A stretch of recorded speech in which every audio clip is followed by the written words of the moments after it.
Starks from Diversif-I Education Group. We're bringing you another cross conversation.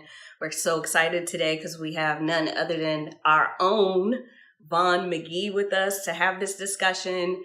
Today we are talking about love. Yes. February is considered the month of love, according to everything that we learned in school and all that kind of thing, with Valentine's Day being celebrated on February 14th. So today we are talking about love. We wanted to bring this to you because a lot of us don't know what love is. A lot of us have never experienced true love. Some people think they know. Some people actually know. Some people are completely madly in love. They know what it is. They know what it's about, and they do their best to just keep it going and keep it good. So today we're just having that conversation, and we are just so excited. And do you want to say anything? I always say hi to everybody. Thank you for tuning in to another cross conversation. The first two have been amazing. They talked about Christianity in the marketplace. Dr. Danae Starks took it over, the second one with PTSD. And now we're here talking about love. And I'm just grateful to be a part and have this opportunity to talk and be a part of such a great movement. So your shirt says coming soon. Yes. Tell us what's coming soon. I'm going to show y'all. Can y'all see that? I don't think it's going to work. But on the back it says Jesus. It says Jesus on the back. Coming soon. Jesus is coming soon. That's right. We don't know the date or the hour, right? Nobody does. But he is coming. So we just wanted to get that cleared up because I know some of y'all was wondering what is coming soon. Right. All right, we're going to get this discussion going. What is love? What is love to you? Love to me is a sacrificial concept.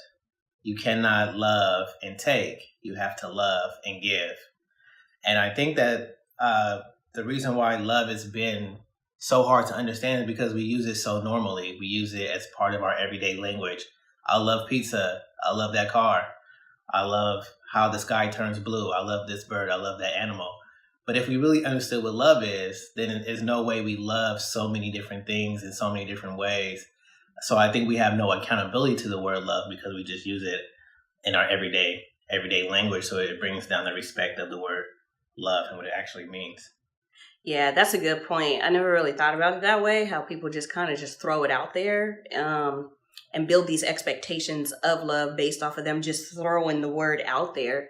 But we have to realize when we just talk about it or when we say it or when we put it out there, it's out there. And so there are some expectations that become attached to the word love in any type of relationship you're in. If your relationship was with food, then, you might over love it so much that you overeat. Or if it's with regards to an abusive relationship, that may be what you know to be love because they beat you and they said they loved you. So you didn't really experience what it really is. You just experience what you experience as your definition of love. So what does the Bible say about love? All right. 1 Corinthians 13, verse 4 says, love suffers long and is kind. Love does not envy. Love does not parade itself. It is not puffed up, does not behave rudely, does not seek its own, is not provoked, thinks no evil, does not rejoice in iniquity, but rejoices in the truth, bears all things, believes all things, hopes all things, endures all things. Love never fails. So then we know that God is love. Yes. And so why then do you think people kind of just throw the word around as if it's a loose, something just kind of loosely given? Because the Bible talks about how God gave his only son for the sake of the world because he loved us that much. I don't know any mother. You're an only child. You're your mom's only son. Right. I don't know that any mother. I don't know that any mother would give up her only son for people that she don't know, for people that is going to abuse you, for people that's going to mistreat you, people that's going to talk about you, people that's going to ridicule you. I don't know any mother that would do that in this time. But the Bible says that God loves us that much. Like, that is unconditional love. And so I think a lot of us experience love on certain levels, but when you really have that true love of God and you really experience that unconditional love, that's just a whole different level.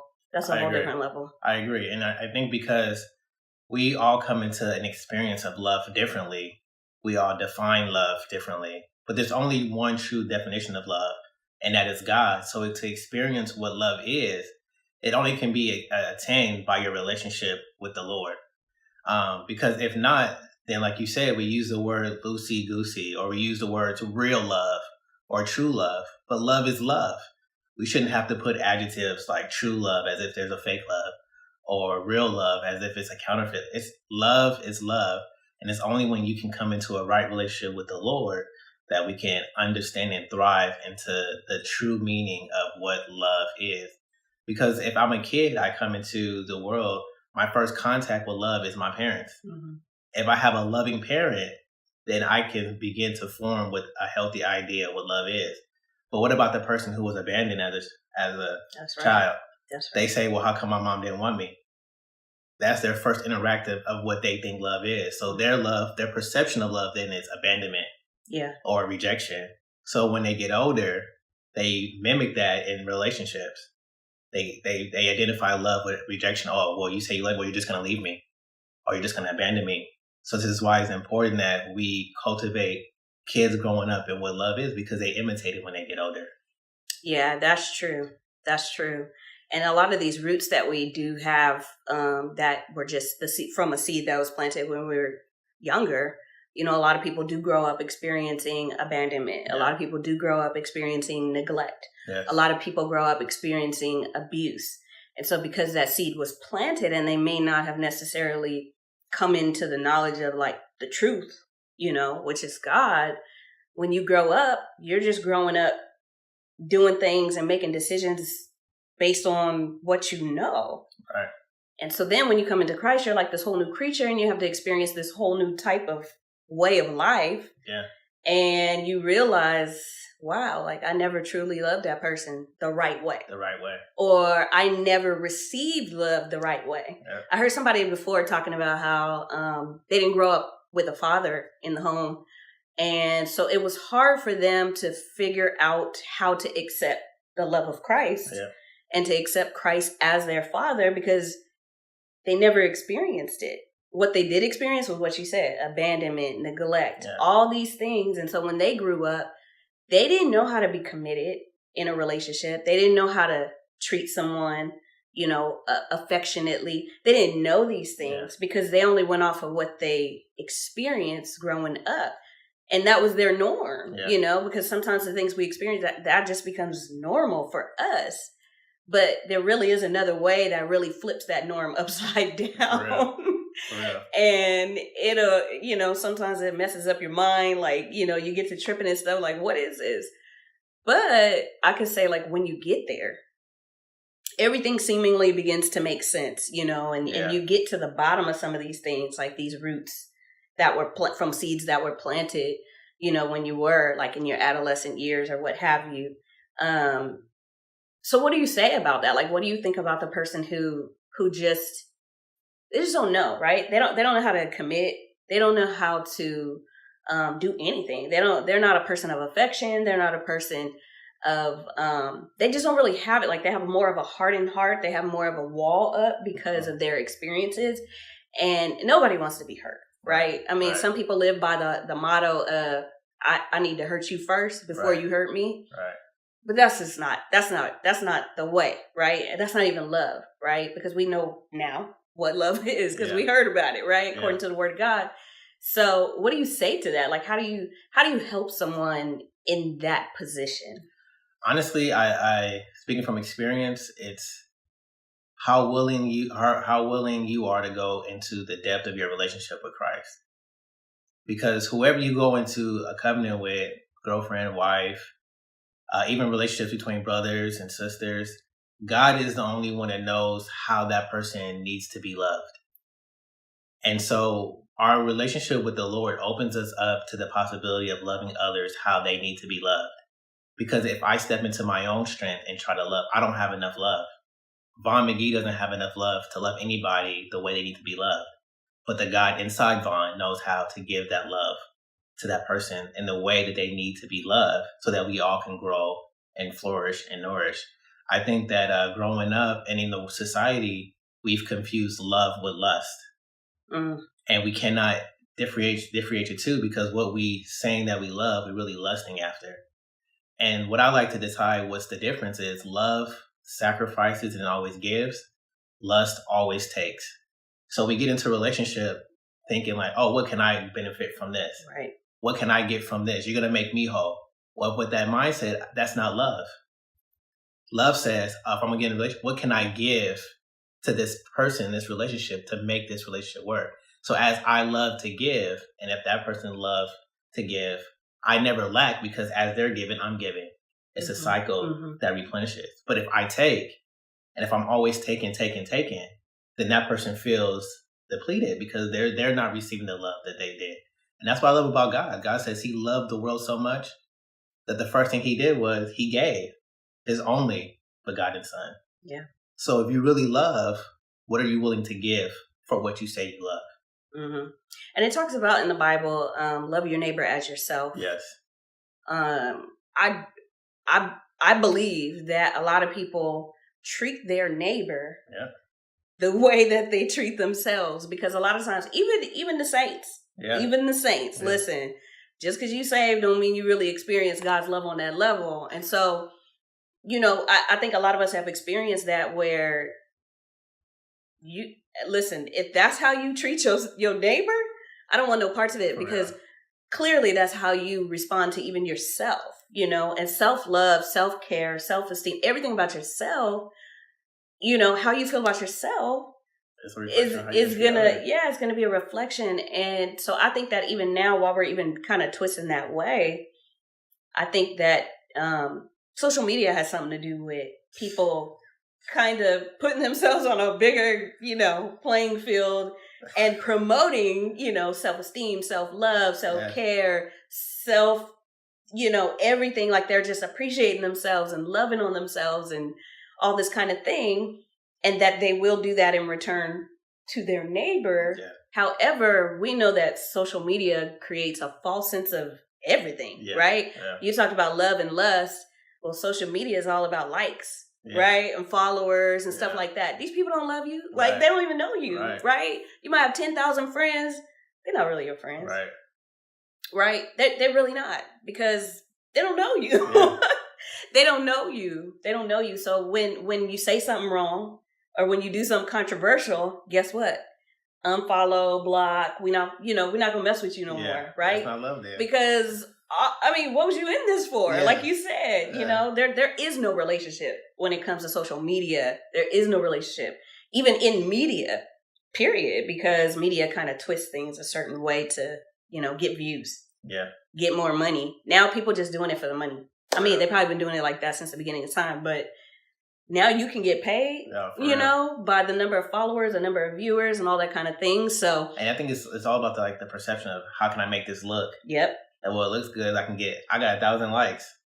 That must be love. But a lot of us need to be honest. Instead of saying we love people, just, I like you. Yep. I like you. Because once you put that love, there's a certain type of responsibility that comes with love. Yep. And nobody wants to talk about that.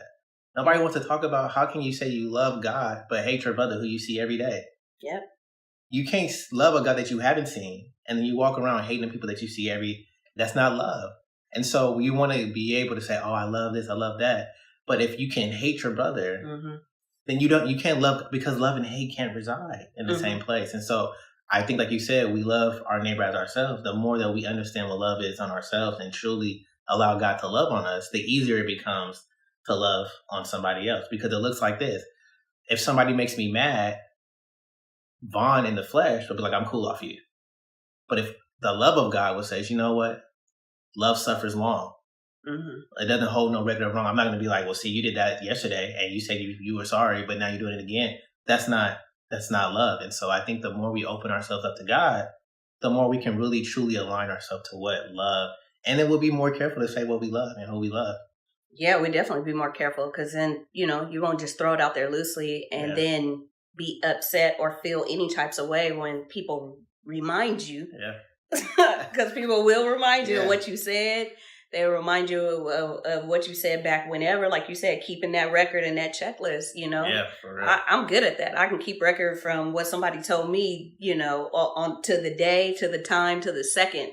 Because if you said it, I believe what you're saying, and so if you don't mean what you say, I'm a type of person don't say it, right? Yeah. I'm a type of person like you don't say you love someone unless you love someone, right? Yeah. You don't say you care about someone unless you care about them, and not only that, but your actions follow, right? Because when you love someone, it's not just an emotional feeling, but a lot of times your actions are going to follow and support the words that you're speaking. And whether that be through any level of commitment, any level of affection, any level of just what you do, care and concern.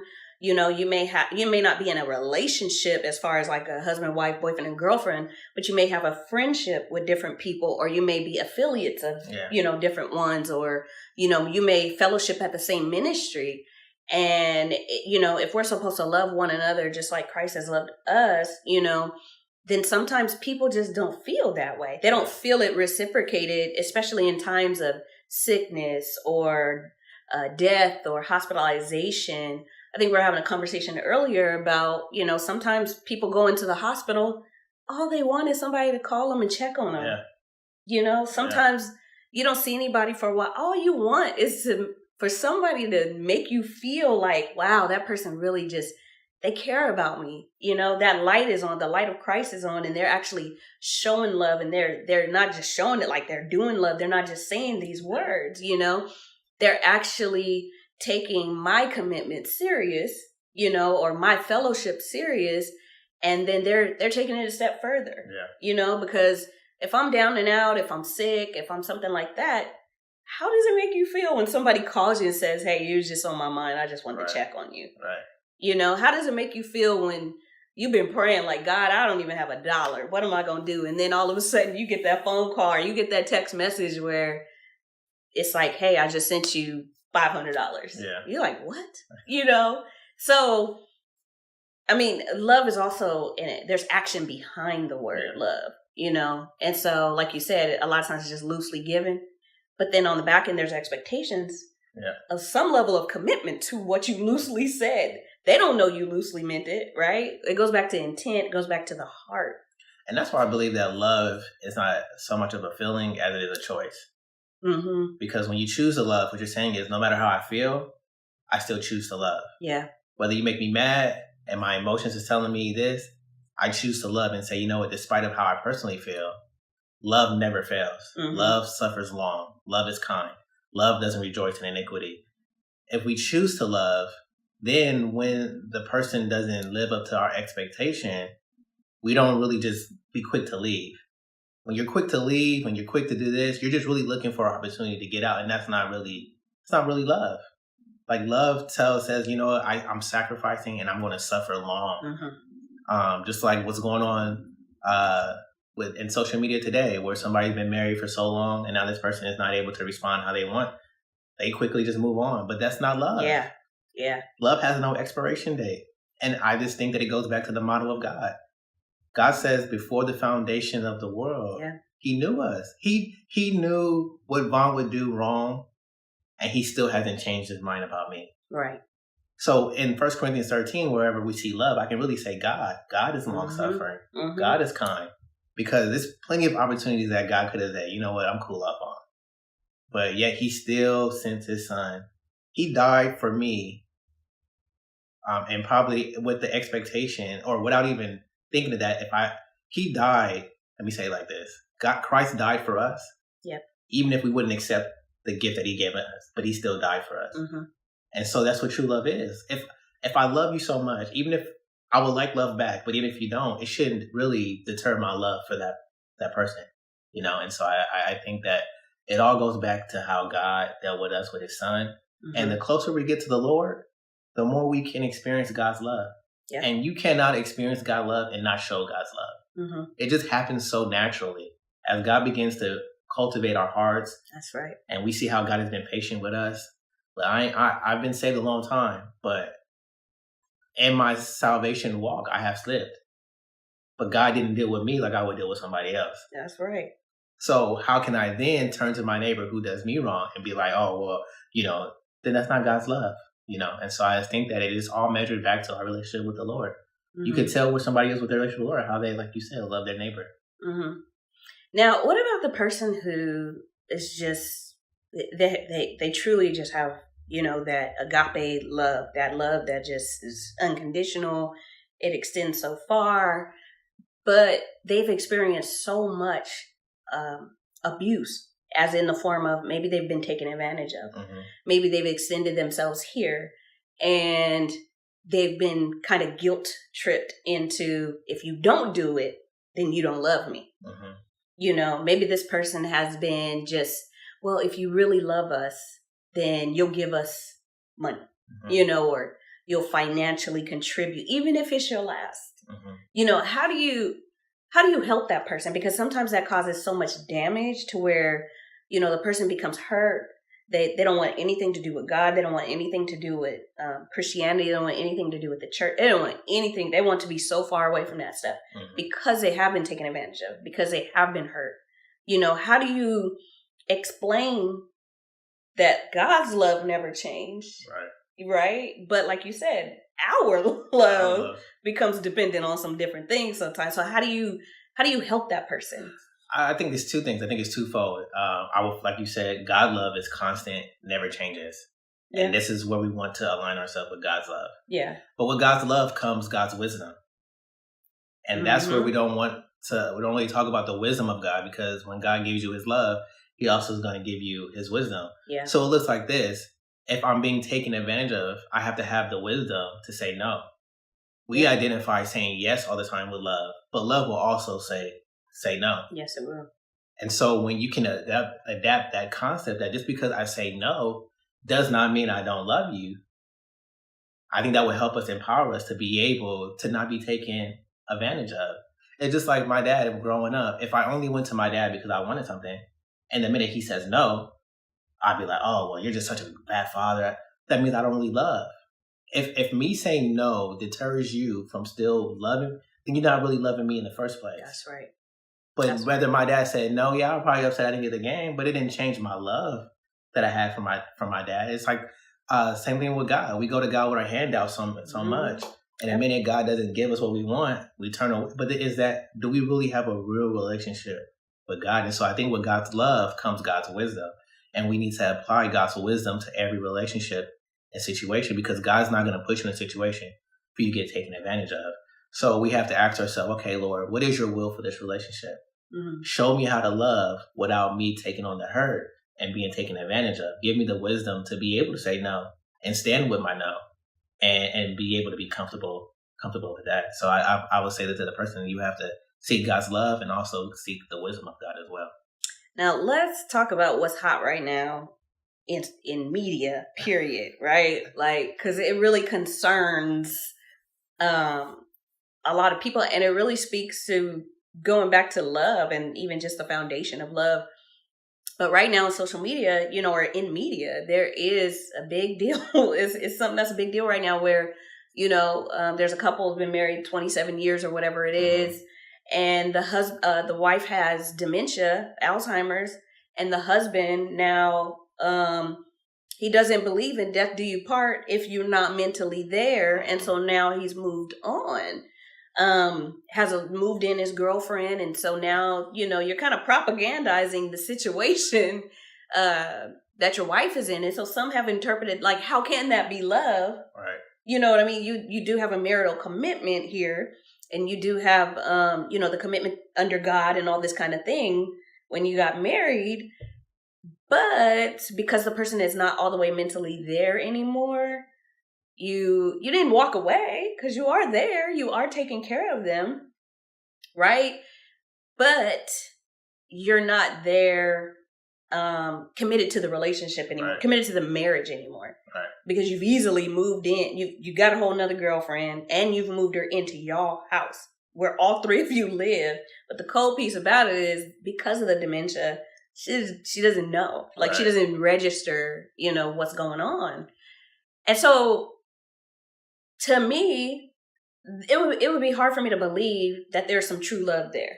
Right? Because if you can just drop me like that, now on one hand, yes, you are taking care of me, right? So that's great. That's appreciated. But on the other hand, it's almost like an excuse to just live your life how you want to do it at this point. So bringing that to more, what kind of some people that we know or just us, what we would experience in life or have experienced in life. We've all been put in situations where some of us have been put in the situation. Some of us just the situation happened, folks have either walked out because you couldn't do anymore, right? You couldn't, something caused you to not be the same person anymore that was outside of your control, or, maybe they walked out. Maybe they just moved on and didn't really tell you. So you're still lost, right?